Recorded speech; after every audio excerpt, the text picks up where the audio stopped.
أهلا بيكم مع وصفة جديدة من وصفات أمون. النهاردة هنعمل مع بعض الطحينة. هنعملها من مكوناتها الأساسية. إيه هي مكوناتها الأساسية؟ سمسم وزيت، أي زيت نباتي. أنا هنا هستعمل زيت دوار الشمس أو عباد الشمس. بحمص الأول حبوب السمسم على نار متوسطة.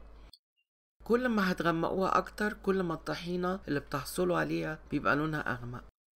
انا هنا عاملاها لونها ذهبي فاتح عشان تبقى الطحينة لونها فاتح لما تتعمل.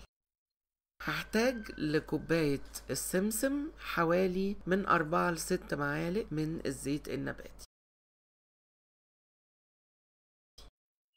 انا هنا بستعمل الخلاط، ممكن تستعملوا الفود بروسيسور او المطحنة.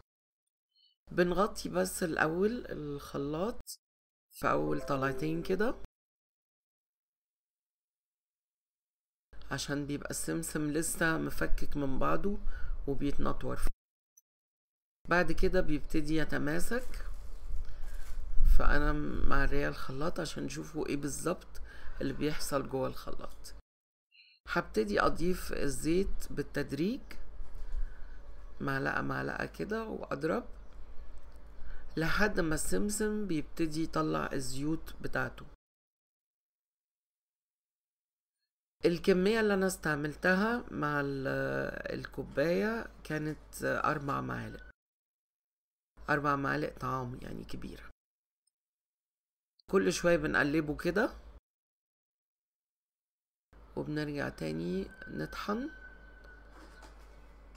لحد ما يبقاش فيه سمسم خالص، يبقى اللي موجود بس القشور والطحينة.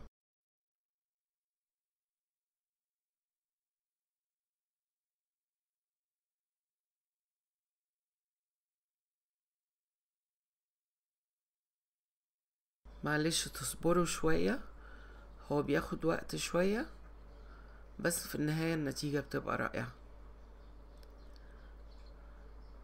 وطبعا كل ما بتكون جودة السمسم أفضل بتكون النتيجة أحسن، يعني ما تستخدموش سمسم مخزن.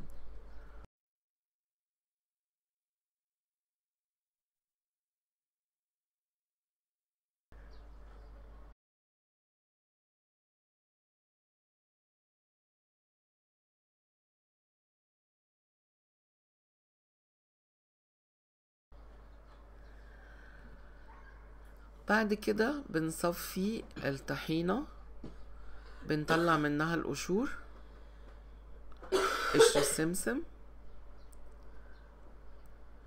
ده هيديكوا طحينة زي الجاهزة بالظبط.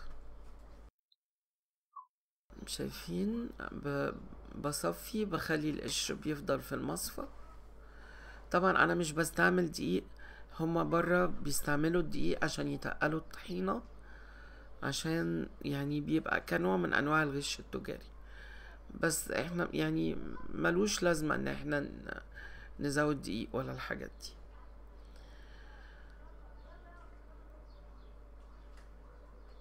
وهي اوريدي لما بنستعملها في الوصفات لونها بيفتح لوحدها.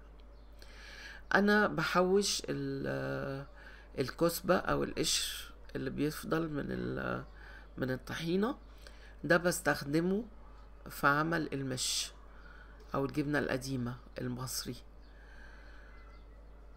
انا عندي ليها وصفة رائعة جدا ان شاء الله هعملها لكم، بتقدروا تحتفظوا بيها لسنين من غير ما تفسد ولا يجيلها اي حشرات نهائي.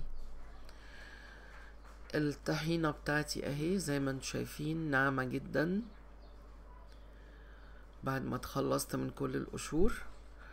دول تقريبا 170 جرام من الطحينة، دول عملتهم من كوباية بس من السمسم.